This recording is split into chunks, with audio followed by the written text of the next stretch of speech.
So I'm telling a Cumbrian story or two, and I'm from Cumbria. And all the way up in the mountains is a place called Scales Tarn, and that's nested in the gentle embrace of Blencathra. And it's so deep between the edges of that mountain, the sun never touches the top of its water. It's so flanked on all sides, you can see the stars reflected on its surface at noon through the winter. And I went up there swimming, and I took my little scuba mask, and there I saw a giant red perch, just the one. And our perch is special because their eggs are tiny, even though the fishes grow huge. And those eggs are so small they can get transported into the highest tarns and the strangest places on the feet of ducks. And I bobbed there as this perch looked at me, and I looked at him. And he told me this story. There was once a hunchback who lived in Pooley Bridge on the side of Ullswater. Now, being a hunchback, he knew the pain of being different. And he was rejected, neglected, inspected, and cast out by the people of the town. Maybe you know what that's like. He would sit by the side of the lake, chilling with the animals. A gentle soul and a friend to all creatures. He would recline with the rabbit. He would meditate with the mole. He would gestate with the grasshopper. But his favorite thing to do was to look upon the lone swan of the water. He would kneel there and look into her eyes. She would look back into his eyes, and in their stillness they'd feel the earth spin slowly, and the moon and the stars wheel overhead. And that was his favorite thing to do. The other animals thought it strange, but they didn't care, because he gave them bread and nuts. And in that way he looked after them, and he was part of their forest community. But one day, he vanished. All the animals cast aside, no bread and nuts today. They wriggled and wormed, they furrowed and clawed their way to his hovel, and there they found him laid out in bed, not moving, even though it was the middle of the day. Curious, they thought they'd use their gifts to try and rouse him. The little wren tried singing.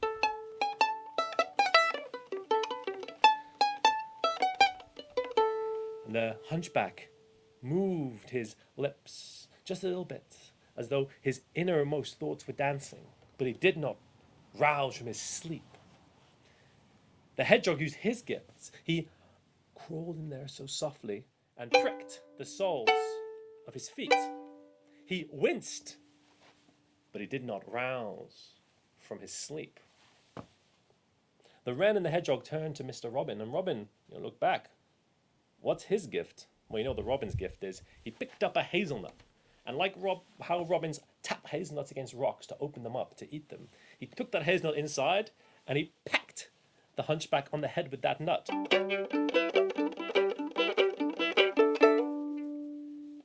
He winced, but he did not respond. Well, the robin tried his best, didn't he?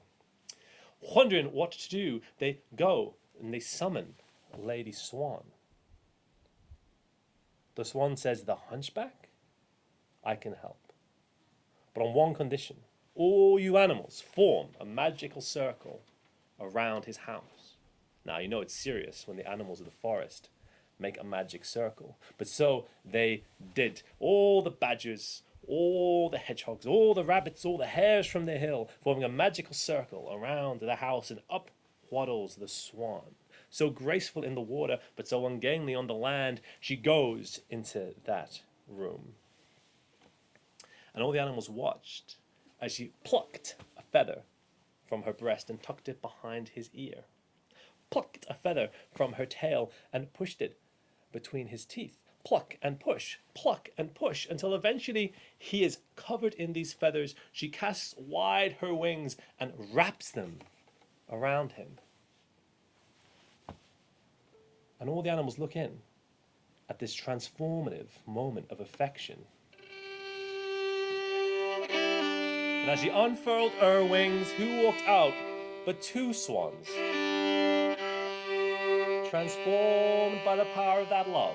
And if you're ever wandering through the Lake District, you might see swans, all of whom are mute, just like that hunchback, no interest in talking to people. And they mate for life, arching their necks into the shape of a heart. In that moment, in the stillness. The earth turning slowly and the sun and the moon wheeling overhead. That's a classic Cumbrian story.